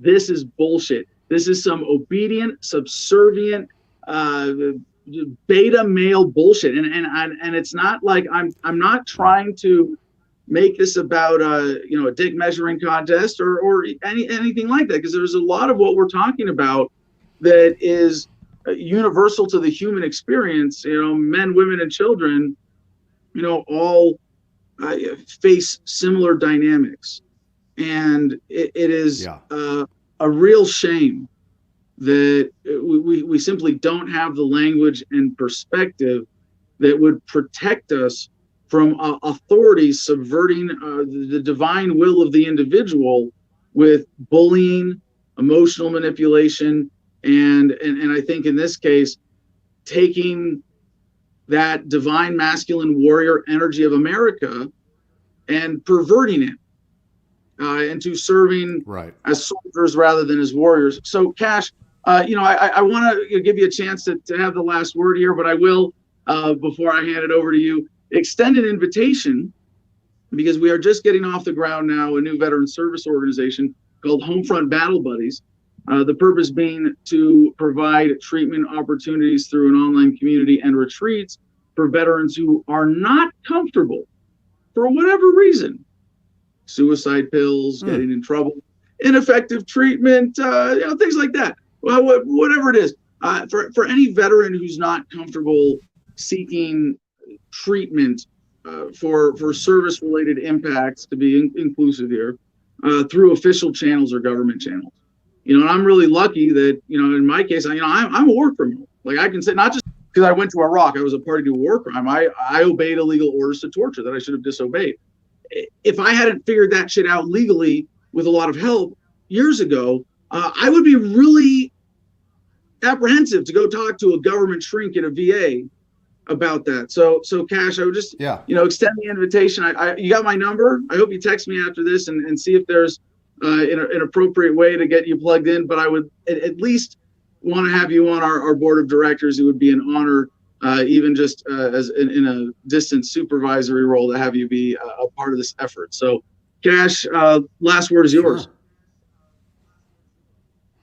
Well, if I were to put my finger on it, this divine masculinity that you've brought up several times, it's nothing more than the natural order of how humanity has continued its survival, and that it is embracing those best qualities and traits of a man that we have to be protectors, to be providers, to defend the innocent and the weak, and to build up those around us, but to also recognize threats, and those threats that come, whether they're foreign or whether they're internal, and in this case, domestically in this country.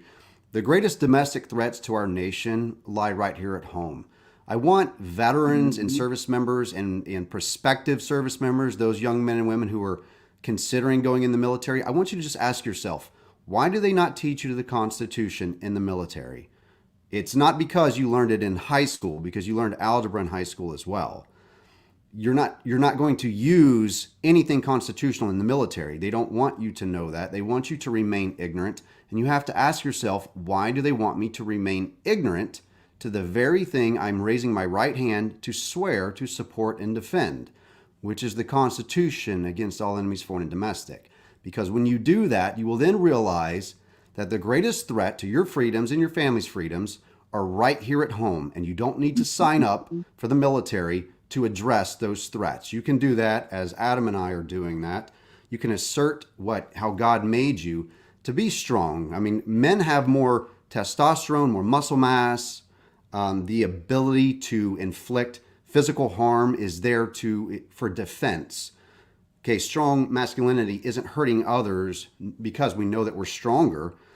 A positive masculinity, or divine masculinity, is recognizing that I am stronger and therefore I need to have more self-control when handling my children, or if I get into an altercation somewhere, that I don't go above and beyond the force necessary used to defend my life. And that is the masculinity which is desperately needed in this country, and we need more men in this country to connect across from East Coast to West Coast. We need to connect ourselves to one another, have these discussions, bring ourselves together, and have forums, and really begin to address what has really eroded what nature or God intended, and that is for us to be these protectors and providers, not be pushed out from our children's lives, and not to be penalized when we are hurting. And I'm using cannabis to treat myself. I'm very open about this. But I should never have my kids kept from me simply because I'm a man struggling through issues that are created by the state. And so, Adam, I do appreciate you having me on, man, very much. Hey, man, it's been really fun. I didn't expect it to go all these different ways. Real quick, any websites you want to plug or ways people could get in touch with you? Yeah, the best way to reach me is on Facebook. That's where I do most of mine. Just Cash Jackson. I have my public page over there. And I'm working on growing these other platforms. They deleted my Twitter. I had like 77,000 followers or whatever on Twitter, and the good lords over at Twitter shit canned me for some reasons they've yet to tell me, and I've yet to get it back. So, but anyways, I'm not a hard man to find. Real men don't use Facebook. Wait, did I screw that up? Something like that. All right, Cash, it's been a lot of fun. And by the way, to the audience, I will end with just a request and a little disclaimer here. If you want to see, I think this is a really juicy topic and a really important one for the libertarian movement, to examine this concept of divine masculinity. Now, I want to make it perfectly clear for all the snowflakes who are offended by Trump's masculinity into Trump derangement syndrome that I'm a feminist. I believe I'm more of a feminist than most people who identify as feminists, because the word itself means someone who believes in equality between the genders, which is to say that we don't believe gender should be used as a means of discrimination. And I would never suggest that an individual be judged or limited by gender. And, I'm kind of exploring these new terms around divine masculinity and what it means to be a warrior versus a soldier. I might say something that, is that a gendered bias thing? Well, their gender bias is a real normal thing to observe in reality that we shouldn't be in denial of. And one way or another, this is especially post-Trump, who has been described as weaponizing masculinity. And there was a certain toxic masculinity to the energy that he brought to the country. And I think this kind of conversation is one that this country needs to have, in terms of, what does it mean to be a man? What does it mean to be a good woman? What does it mean to be a warrior? What does it mean to be a good American? What does it mean to be a decent human being as opposed to a good citizen? And Cash, as a brother in that fight, I'm honored to call you in part of my inner circle of love motivated activists who are willing to put their lives on the line as warriors to do the right thing and really serve humanity with your activism. So again, this is a lot of fun. Good surprise for me on a Wednesday. Although we are going to have to catch up on news tomorrow. Thank you so much, Cash. It's a lot of fun. Thank you, bud. That was good. Have a great day, bud. All right. I hope that was fun for everybody. We're just at about time. I'm going to save the news block for tomorrow. I don't think there's nothing at the water cooler you're going to feel left out about if you don't get Adam ranting about it for a few minutes today. So let's get Comment Jim Freedom up on stage here to round out today's show before we touch in on the good news and put a bow on this thing. How you doing, Jim? I hope that huge, those huge topics that we got into there. I know you have a lot to say about that. You want to see this panel happen? Yeah, absolutely. That'd be a great one. That was a great interview. We were joking backstage. Hey, CJ said in the private stage, it's funny how the headline suddenly didn't mean anything because he came across the hot topic. I said we call this a surprise guest. Mr. Baxley said it was totally worth it, and he's right. Yeah, Totally. yeah, great interview. That's gonna be a Yeah, good no, clip too. and I would not have done that if there was something particularly unique or urgent in the news today. It was like, oh shit, COVID's starting, COVID-2 is starting, and we need to jump in and analyze all that. But I think in line with the spirit of Adam versus the Man, in a society where divine masculinity and warrior spirit is so fucking perverted, if I were covering the news and current events and didn't mention that at some point, I think that would be irresponsible. Fair enough. Well, don't be a status. Oh, sorry. Go ahead. A panel on, like, I don't even know, how we would define it or contain it, or what questions we would ask. But maybe Adam versus the Man special episode. What is divine masculinity, and what is the difference between a warrior and a soldier? Like, that could be the title of the show. It's kind of open ended, and we look at those two things. But definitely to have Cash as a panelist, it'd be a lot of. But then I'm like, who else is an expert in masculinity? And say, well, that's not really what we're talking about. But yeah. So if people want to write in, people have thoughts on this. It's definitely it's one of the Rubik's cubes I'm solving in my head about the world right now. Is like, how did we fuck up masculinity so bad with modern bureaucratic government authority institutions and everything else about the modern culture? I think it's a good topic. Great topic. So Don't Be a Status had a question. Why is Cash on a horse? What's Cash doing on a horse? I didn't know the Navy had a cavalry. I think what you're talking about is one of the graphics CJ put up while Cash was talking. Yeah, exactly. I think it was Dakota Access Pipeline protest he was at, where they were using horses, both practically and getting around out there, but also as part of the activism. I think they were blocking roads and using them in protests. So I've always wanted to do that. Like I don't say very good writer. I used to be a very good writer.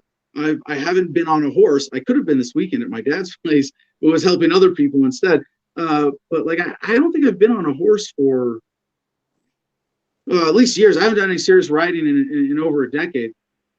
But yeah, I would love the opportunity, and we might be getting horses here in Gardenia relatively soon. Not relatively soon. In the all relative, not too distant future. But yeah, to be able, I think there's a lot of stuff you can do with that. And if you don't know the story of Cash at Dakota Access Pipeline protests, check it out, and then you'll know why he was on a horse. Yep, it's not hard to find. Fina Benone, our friend, I love this conversation about alpha and beta males. For the alpha males, we lock them up or send them off to war. Women should be having this conversation too, because it impacts our accessibility to potential mates. Jim, hold that comment on screen. That's a really important one. Thank you, Fina, because there was something I wanted to say earlier in sort of my politically correct caveat at the end of all of that, is that, when I say that, like, there's this typical analysis of, alphas and betas, or alpha males and beta males. And by the way, Adam ruins everything. You guys know the show, Adam Conover? Yeah, Jim, you've seen some. I think we've watched a couple together. But if you don't know it, it's a good show. A bit of a liberal bias, but mostly objective, and he does a good job correcting himself. But Adam Conover did a show called "There's No Such Thing as an Alpha Male." That's fine. I'm not. When I use the term alpha male, I'm not trying to impose some sociology or anthropology definition on that term. But to me, it actually is a genderless term. We think in sociology and anthropology of men as leaders and alphas because when the physical advantage was more immediately relevant, it was harder for women to compete in that realm. But that's not what I'm talking about either here. When I say alpha, I mean, are you the alpha of your own life? Are you really a sovereign? Not a sovereign citizen, because that's a contradiction in fucking terms. If you're sovereign, you're not a citizen. You're a sovereign. You are a sovereign unit unto yourself. And I'm not saying that everybody needs to do this particular legal analysis. But one of the shirts that I've designed, I keep going back to t-shirt slogans today, right? Was I'm an alpha. And it had the anarcho-capitalism AC as the A in alpha. And it's not, I'm an alpha male and I should be in charge and you should follow me. It's, I'm the alpha of my own life. I honor my free will. I do not submit to the will of others to serve them.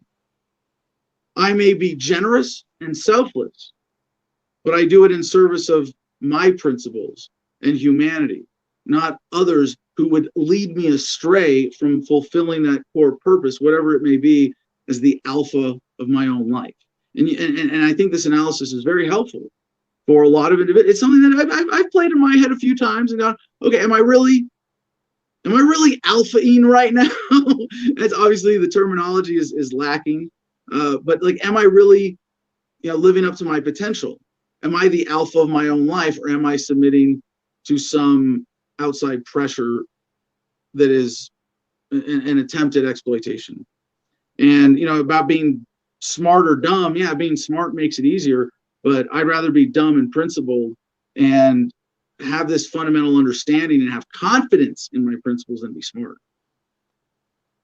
any day of the week. Very deep, very deep. Okay, so are you doing good news today? I know we're over time. Yeah, I mean, are there any contest entry kind of comments? No? I didn't see any contest entry comments. It's not, I think it's too, I don't know. I don't know. I don't know why we can't get anybody to answer that. Yeah, they were a little too open-ended, I think. Right. That's what I was thinking. Has our friend Fina from Hawaii won a contest yet? I'm not sure.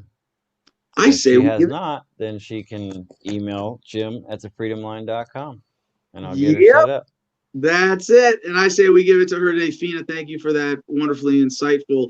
And to me, I mean, I think of like completing the thought. And I know I had a lot of loose threads today, but completing the thought for this episode, if you're going to look at divine masculinity, if I'm going to throw out the term alpha, thank you for the opportunity and helping complete the thought, kind of round that out. So Fina, congratulations. You're the winner of our contest today. You won membership of the Adam versus the Man Producers Club, our behind the scenes editorial team. The way to call into the show when we're not taking callers. Yeah, that's how Cash was snuck in here today. And you can chat with me and Jim and CJ and Mercedes and Marcus 24/7. And I guess I fell off a little bit the last couple of weeks, but I think I've seen everything still. We have a bullshitters group and the Main Producers Club, which is like our editorial team. And that's why I have such this giant pile of news that we haven't gotten to yet this week. We'll just wait for stuff to be irrelevant while we talk about more important, timeless shit. But we'll get another big news block in tomorrow. So Fina, what you won is a $10 a month value if you go to patreon.com/Adam versus the Man, which you can find through adamversustheman.com. And $10 a month gets you membership in the Producers Club there. And also, therefore, 15% off the adamversustheman.com store and free shipping. So yeah, you're basically getting merch at cost because we love you and we want to support you looking cool and spreading the message and being part of this active and engaged audience that we rely on to make the show a success every single day. So thank you so much for being a part of it. Those are two ways to support us. One other fun way to get the message out there, makethemdebate.com. Check that out. A lot of fun. Find my profile. Make some debates happen. And cigarfederation.com, or affiliate, you can go to cigarfederation.com, give them promo code ADAM10, ADAM10, that's all caps at checkout for 10% off your order. And then you can join us for Cigars and Sunsets every Friday when I don't have any scheduling conflicts and I'm here at Sunset or somewhere appropriate at Sunset to smoke a cigar and have a little slightly less structured conversation. We call it more of an AMA. It's more like just sit around bullshit with Adam, smoke a cigar, enjoy the sunset, talk about what's going on. We've done, I don't know, a handful of them. It's been a lot of fun. So check it out, cigarfederation.com, promo code ADAM10 for 10% off. Finally, the good news from goodnewsnetwork.org on this day in history, December 2nd. It was 50 years ago today. The U.S. Environmental Protection Agency opened its doors. How was that good news?